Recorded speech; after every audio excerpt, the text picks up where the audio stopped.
Shabbat Shalom. So there are certain mitzvot which either seem not to apply to us, or they're applied like very narrowly and very legalistically. For example, the mitzvah of wearing tzitzit, right? You could actually go through your entire life and never wear tzitzit and not be violating the mitzvah. Because the mitzvah is, if you have a four-cornered garment, it has to have tzitzit. Right now, how many of us besides a talit actually have a four-cornered garment? Right? Not many, right? So the talit was invented as a way for people to be able to fulfill that mitzvah, which they otherwise would not have been able to do, right? And that, by the way, is one of the mitzvot in this parasha. As I mentioned in my week, there are 74 mitzvot in this parasha. That's more than any other parasha in the Torah. There's another mitzvah which I read something very interesting about within the last day or so. There's a mitzvah in here called Shiluach HaKhan. Shiluach HaKhan tells you that if you are taking eggs from a nest that you encounter in the wild, you have to chase away the mother bird, and then you can take the eggs. And it is understood as being a compassionate mitzvah because, we know the phrase bird brain, right?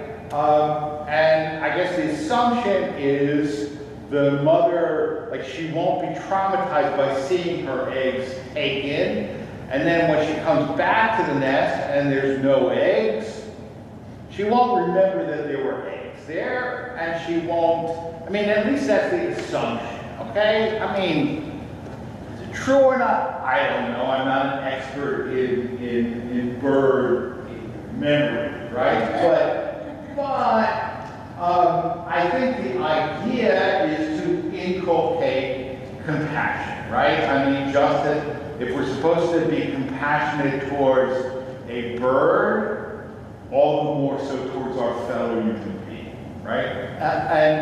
But I read about a Hasidic rabbi, I won't mention who it wasn't Bill Lubavitch already, a well-known Hasidic rabbi who, there are many stories about, that was a great Baal Chesed, a great compassionate man, but he wanted to not go through life failing to perform it. In other words, he wanted to seek an opportunity to perform every mitzvah that he possibly could. And he came across a nest. There were eggs in it, so he went and they were hatching and bringing the ladder. He went up on the tree. He chased away the mother bird and he grabbed the eggs.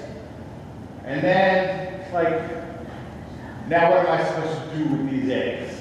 Right? He had two little bluebird eggs that he can't do anything.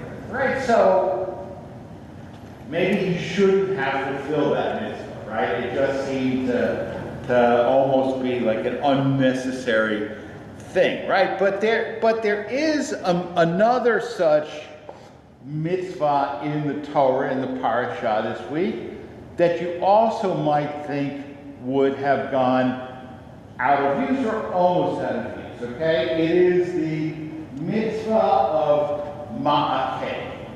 Okay, and a couple of years ago, when I started, when I was preparing a Drasha for this parasha, I learned an English word which I was not really familiar with, and that is parapet.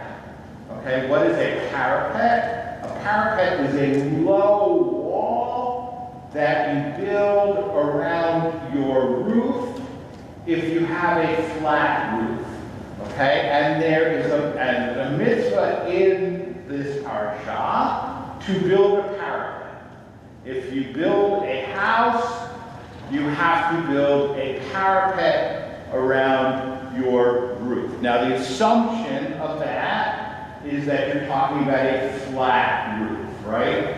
And in warmer climates, particularly Mediterranean climates, the flat roof is the norm, or if not the norm, at least not that unusual. And, you know, before air conditioning, it was extra living space, particularly in the summer. People would go out onto the roof, and they often would even sleep there, hang out there. And so you had to build you have to build a parapet so that people don't fall off the roof, right? Now, I can tell you that in the last couple of weeks, I have learned a lot about roofs because we had our roof replaced.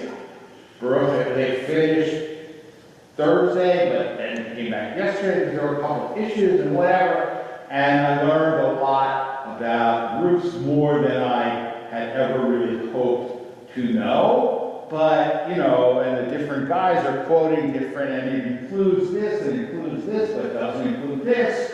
And then the other guy is a little more expensive, but it does include this. None of them included a parapet. Right? None of them included a parapet. And I didn't ask for a parapet, and I didn't get a parapet, and I'm not really worried about it, because it's not a violation of a mitzvah of the Torah, because not a flat roof, right? It would be a violation of the village foundation. It would to put up a parapet. Yeah, well, I don't know. I don't know. I could get the Alliance Defending Freedom to defend in court, and you know, whatever. But I was not, because the only people who ever go up on the roof are roofers. Right, and they, you know, they have the safety equipment and so on and so forth, but we don't hang out on the roof, so we don't need to have a parapet, and that's the end of the day. And you might say, well, so the mitzvah of parapet has pretty much faded from use, at least in the United States and Europe and other places where pitched roofs rather than flat roofs are common. Yeah, D. Two tangents to that. In the South, they were very, very common. And I mentioned that our family had a farm in Fredericksburg. This was an old colonial mansion that my dad lived in. And they had a parapet above the front porch, which was columned. Right. And there was a historian that came to do a documentary on this farm. And he told us that those were very often used during the Civil War as lookout points. That's one thing. The second thing is when you say they don't get much use anymore. When I went to the University of Maryland and I joined a sorority, all the houses on Fraternity Row have parapets. Right. They're all designed as colonial mansions. Right, and they have like a portico out front with a flat. That's right. Absolutely. That's right. But they are still to this day getting multiple use because in the spring, long before classes were over, and then during the summer, all of the fraternity men and all the sorority women, not together, used to use them for sunning porches. Right, but the bathroom window, and then it has right. No, the point I'm trying to make is and you're correct. I mean, I just wanted to investigate. right, but the point I want to make is that we don't look for opportunities, right? In other words, like I said, you could go through life and never wear a tzitzit and never be in violation, right? But we look for opportunities to fulfill that mitzvah, right? And this record that I'm talking about would look for an opportunity to fulfill the mitzvah of Shiluach HaKan, is that right? Oh, and there's another mitzvah of, forget it, too much. But I don't know anybody who says, you know, I really should build a flat roof on my house so I can fulfill the mitzvah of having a parapet, right? So, I mean, you know, I don't know, maybe somebody has done that. I'm sure somebody has at some point, but I'm not aware of it, right? And I have never, ever had a parapet. Of course, I only owned one house in my life, but nevertheless, I'm not particularly worried about the fact that I may die never having fulfilled the mitzvah of parapet in its most what they call the push-it shot, right? The simplest plain contextual meaning, right? But nevertheless,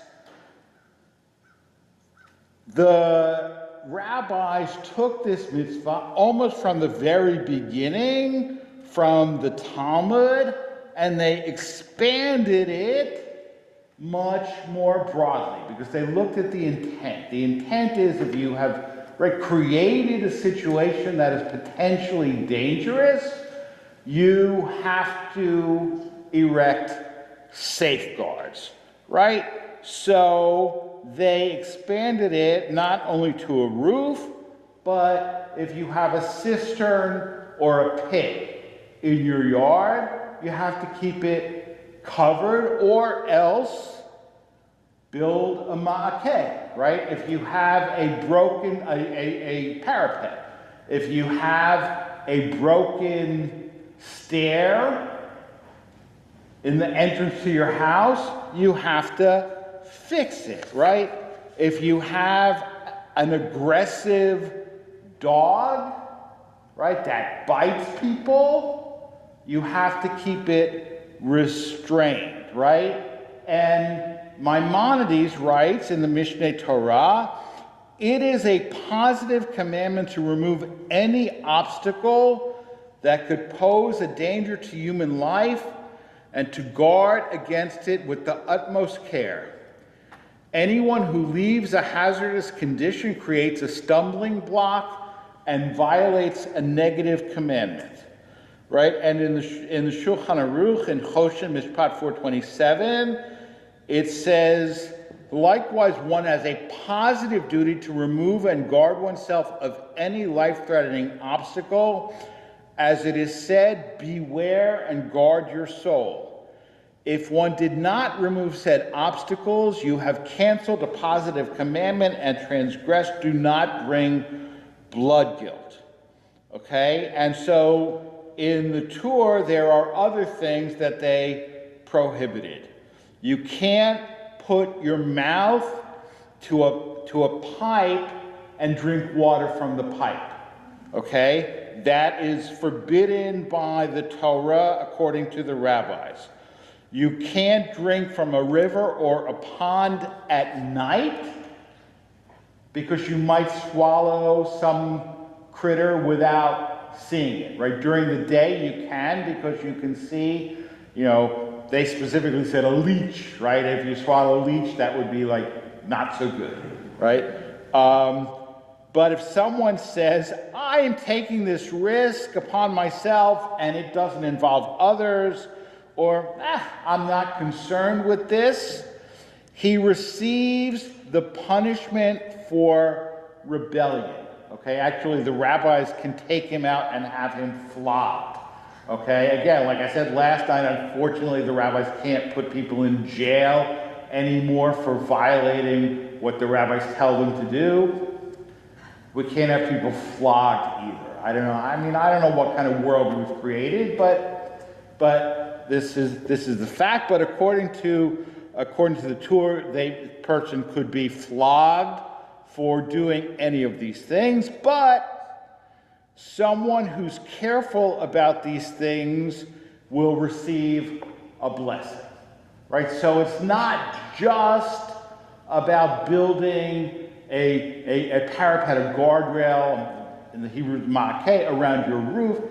Any possible dangerous situation, you have to be careful. And we have that in common law too, right? It's called the attractive nuisance, right? If you have a swimming pool in your backyard and there's kids, particularly in the neighborhood, you have to have a fence and you have to have a gate, and the gate needs to be locked. And you can't say, hey, look, not my fault. These kids trespassed onto my pool. They shouldn't have been there.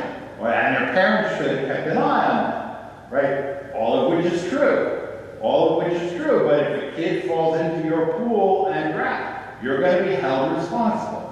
And this goes all the way back to the Torah. If you have created or even allowed a dangerous circumstance, the Torah says you are responsible for alleviating that circumstance, or you can be held liable, right? And even, like I say, it says if you have a rickety ladder in your house and people might climb it, right? And you can say, well, it's my ladder, what is it, right? And people should, and all of that is true. But it doesn't matter. If you have allowed a dangerous condition, you are liable, right? So the parasha says, that you don't do this. Ki tivnei bayit chadash, when you build a new house, va'asita ma'akeh legagecha, build a parapet for your roof. V'lo tasim damim b'veitecha, do not bring blood guilt on your house. Ki yipol hanofel mimenu, when the fall, literally, like, hard to translate it, when the faller falls from it, right? You bring blood guilt on it when the faller falls from it. And it's kind of repetitive. Ki yipol hanofel. Rashi says that hanofel means one who is destined to fall, right? I mean, maybe God, when God created the universe, and this is not my theology, but maybe it's certainly Rashi's, God created the universe, right? And according to certain beliefs, right, everything that's going to happen to us is predestined, right? So God predestined the fact that this poor schnook was going to fall off somebody's roof, right? And that's just the way it is. Nevertheless, you should not be the vehicle by which this poor schnook who's destined to fall off a roof does it, right? You have nevertheless the responsibility to build that guardrail. You must not be the instrument of their downfall. Merit is brought about through the meritorious. Guilt is brought about through the guilty, right? So there are always people on the verge of falling, right? Metaphorically, if not literally. But will our negligence be the reason that they dropped? Or will our foresight be the railing that catches them, right?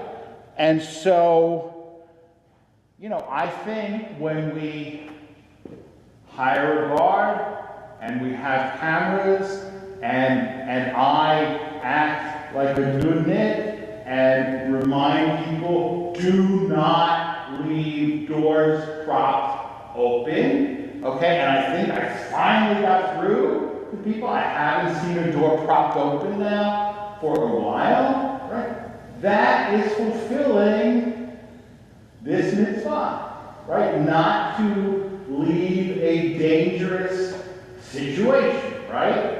To like, all right, you don't have to go overboard, but you have to be security conscious, and that is fulfilling the mitzvah of ma'akeh, right? That when we are careful, mindful of doing what we can to preserve the environment, we're fulfilling this mitzvah. And I have to say that in my opinion, some of the health policies of the last few years, like telling people not to vaccinate their kids and all of those things, right? That is a mitzvah, that is a violation of the mitzvah of the ma'akeh, because it is creating a dangerous situation. And the Torah tells us never to create a dangerous situation, and if we know that it is, then we have to do what we can. And certainly, I mean, people are going to do what they do, right? And if people don't want to vaccinate their kids, they're not gonna, right? But we don't have to add to that by telling them not to, right? We don't have to be the vehicle by which damage is caused in the world, right? So the rabbis expanded this mitzvah very broadly, and I think, at least in the spirit of that, we have to do the same, and never to knowingly create or even tolerate the existence of dangerous situations. Shabbat Shalom.